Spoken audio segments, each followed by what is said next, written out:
Urwandiko Pawulo yandikiye Abaroma igice cya mbere.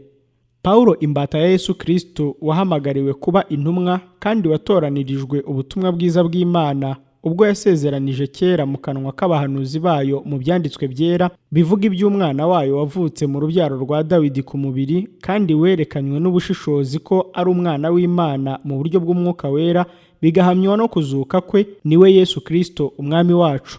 Niwe waduhesheje igikundiro no kuba intumwa ku bw'izina rye, kugira ngo mu mahanga yose habemo abumvira Imana babiheshwa no kwizera, kandi namwe muri bo abahamagariwe kuba aba Yesu Kristo. Ndabandikiye abari i Roma mwese bakundwa n'Imana, bahamagariwe kuba bera.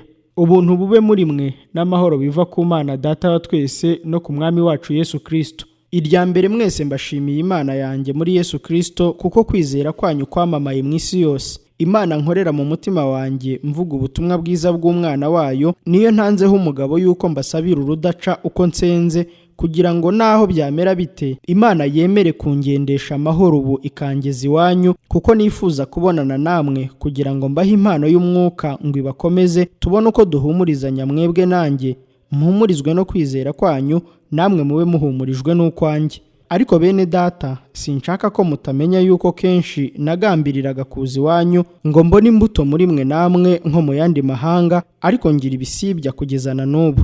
Abagiriki n'abatari abagiriki, abanyabwenge n'abaswa mbafiteho umwenda.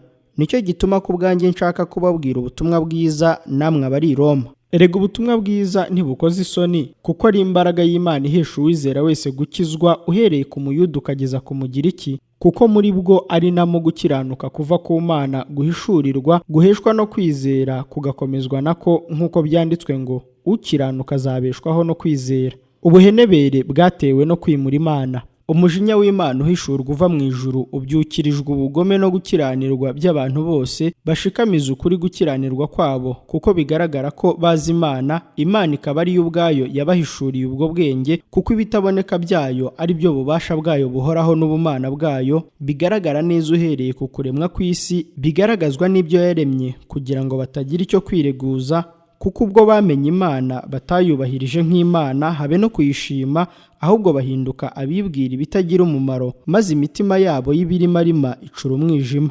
Biyise abanyabwenge bahinduka abapfu, maze ubwiza bw'Imana idapfa babuhindura ibishushanyo by'abantu bapfa, n'iby'ibiguruka, n'iby'ibigenza amaguru ane, n'iby'ibikururuka.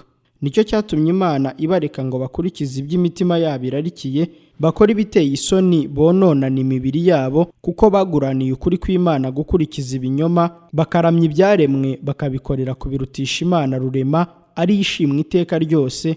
Amen.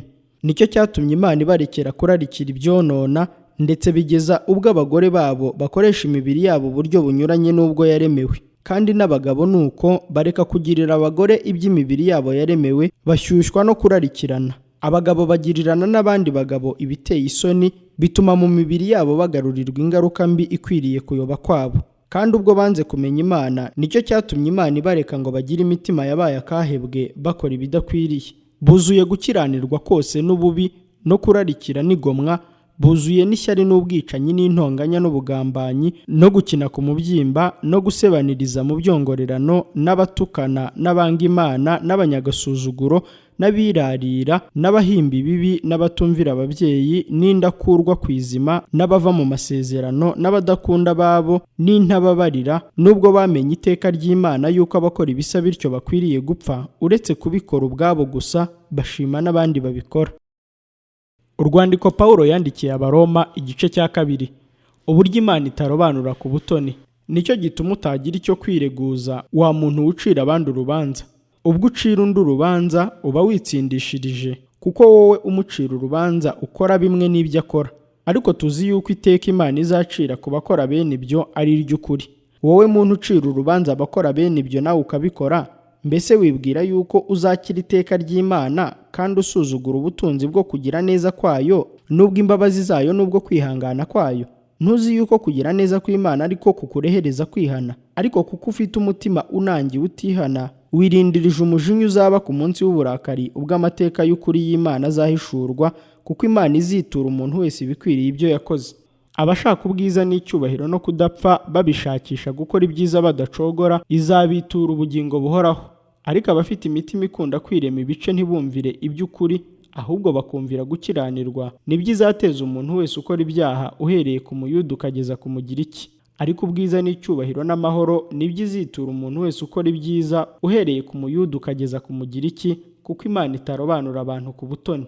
Abakoze ibyaha bose batazi amategeko bazarimbuka badahowe amategeko, kandi abakoze ibyaha bose bazi amategeko bazacirwaho iteka ry'amategeko, kuko abumva gusa amategeko atari bo bakiranuka ku Mana, ahubwo abayumvira nibo batsindishirizwa nayo. Abapagani badafite amategeko y'Imana iyo bakoze iby'amategeko ku bwabo baba bihindukiye amategeko nubwo batayafite, bakagaragaza ko umurimo utegetswe n'amategeko wanditswe mu mitima yabo, ugahamywa n'imitima ihana ibabwiriza, igafatanya n'ibitekerezo byabo kubarega cyangwa se kubaregura. Kandi ni nabyo Imana izatangaho umugabo ku munsi izacirira abantu w'iteka muri Yesu Kristo ku byahishwe byabo, nk'uko ubutumwa bwiza nahawe buri.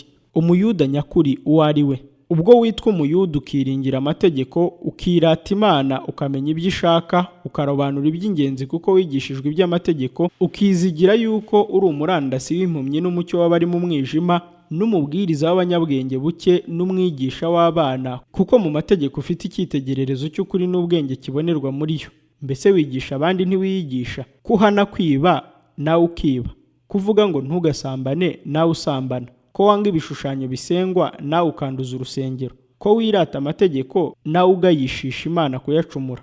Izina ry'Imana ritukwa mu bapagani ku bwanyu nk'uko byanditswe. Ni koko gukebwa kugira icyo kumara iyo witondeye amategeko, ariko nucumura amategeko gukebwa kwawe kuba guhindutse kudakebwa. Mbese utakebwe niyitondera ibyategetswe n'amategeko, kudakebwa kwe ntikuzamuhwanirizwa no gukebwa? Kandi utakebwa umubiri niyitondera amategeko, ntazagutsindisha wowe ucumura amategeko kandi warakebwe ku mubiri. Kuko ugaragara ko ari umuyuda atari we muyuda nyakuri, kandi gukebwa kugaragara ko ku mubiri atari ko gukebwa nyakuri. Ahubwo umuyuda wo mu mutima ni we muyuda, kandi gukebwa ko mu mutima n'umwuka kutari uk'umubiri niko gukebwa nyakuri. Umeze atyo ntashimwa n'abantu, ahubwo ashimwa n'Imana. Urwandiko Pawulo yandikiye Abaroma, igice cya 3. Amahirwe abayuda barusha abandi. Nuko abayuda barusha abandi iki? Cyangwa se gukebwa kumaze iki? Abayuda babarusha mu buryo bwose. Irya mbere nuko babikijwe ibyavuzwe n'Imana. Mbese niba bamwe muri bo batizeye, kutizera kwabo kwahindura ubusa gukiranuka kw'Imana? Ntibishoboka. Ahubwo Imana iboneke ko ari inyangamugayo, nubwo umuntu wese yaba umubeshyi, nk'uko byanditswe ngo mu magambo yawe uboneke ko ukiranuka, kugira ngo utsinde nucirwa urubanza. Ariko se niba gukiranirwa kwacu guhamya gukiranuka kw'Imana, tuvuga iki? Mbese Imana irakiranirwa kuko ihanisha umujinya? Ibyo mbivuze nk'umuntu. Ntibishoboka. Iyo biba bityo, Imana yazacira itabari mu isi h'iteka. Niba ibinyoma byanjye bituma ukuri kw'Imana kurushaho kumenyekana bikayihesha icyubahiro, niki gituma nanjye ncirwa urubanza nk'umunyabyaha? Kandi niki kitubuza gukorera ibibi kugira ngo ibyiza bibeho? Nk'uko batubeshyera kandi bamwe bagahamya yuko ariko twigisha. Abagira batyo bazatsindwa n'urubanza rubakwiriye, urutabi ibyaha bifite ku bantu. Nuko tuvuga iki? Mbese turabaruta? Oya da, habe na gato. Kuko tumaze guhamya Abayuda n'Abagiriki yuko bose batwarwa n'ibyaha, nk'uko byanditswe ngo ntawe ukiranuka n'umwe, ntawe umenya, ntawe ushaka Imana. Bose barayobye, bose bahindutse ibigwari, ntawe ukora ibyiza n'umwe. Umuhogo wabo n'imvi irangaye bariganishije indimi zabo.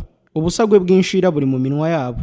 Akanwa kabo kuzuye ibitutsi n'amagambo abishye. Ibirenge byabo byihutira kuvusha amaraso, kurimbuka n'umubabaro biri mu nzira zabo. Inzira y'amahoro ntibarakayimenya. Kubaha Imana ntikuri imbere yabo. Tuzi yuko iby'amategeko avuga byose abibwira abatwarwa nayo, kugira ngo akanwa kose kazibwe, kandi abari mu isi bose batsindirwe n'urubanza imbere y'Imana, kuko imbere yayo ari nta muntu uzatsindishirizwa n'imirimo itegetswe n'amategeko, kuko amategeko ariyo amenyekanisha icyaha. Gukiranuka guheshwa no kwizera Yesu Kristo. Ariko noneho hariho gukiranuka kw'Imana kwahishuwe kudaheshwa n'amategeko, nubwo amategeko n'ibyahanuwe ari byo biguhamya, niko gukiranuka kw'Imana bizeye bose baheshwa no kwizera Yesu Kristo ari nta tandukaniro, kuko bose bakoze ibyaha ntibashyikira ubwiza bw'Imana, ahubwo batsindishirizwa n'ubuntu bwayo ibibahereye ubusa kubwo gucungurwa kubonerwa muri Yesu Kristo. Niwe Imana yashyizeho kuba impongano y'uwizera amaraso ye, kugira ngo yerekane gukiranuka kwayo kwayiteye kwirengagiza ibyaha byakozwe mbere y'icyo gihe, ubwo Imana yabyihanganiraga, kandi yabikoreye kugira ngo no muri iki gihe yerekane gukiranuka kwayo, ngo ibe ikiranuka kandi itsindishiriza uwizeye Yesu. None se twakwirata iki? Ntacyo. Ni ayahe mategeko yabitubujije? Ni ay'imirimo? Reka da! Ahubwo twabibujijwe n'amategeko yo kwizera, kuko duhamije yuko umuntu atsindishirizwa no kwizera atari imirimo itegetswe n'amategeko. Mbese Imana ni iy'Abayuda bonyine? Si iy'abanyamahanga nabo? Ye, ni iy'abanyamahanga nabo, kandi ubwo Imana ari mu itsindishiriza abakebwe kubwo kwizera, n'abatakebwe nabo izabatsindishiriza kubwo kwizera. Mbese none duhinduze ubusa amategeko kwizera? Ntibikabeho, ahubwo turayakomeza.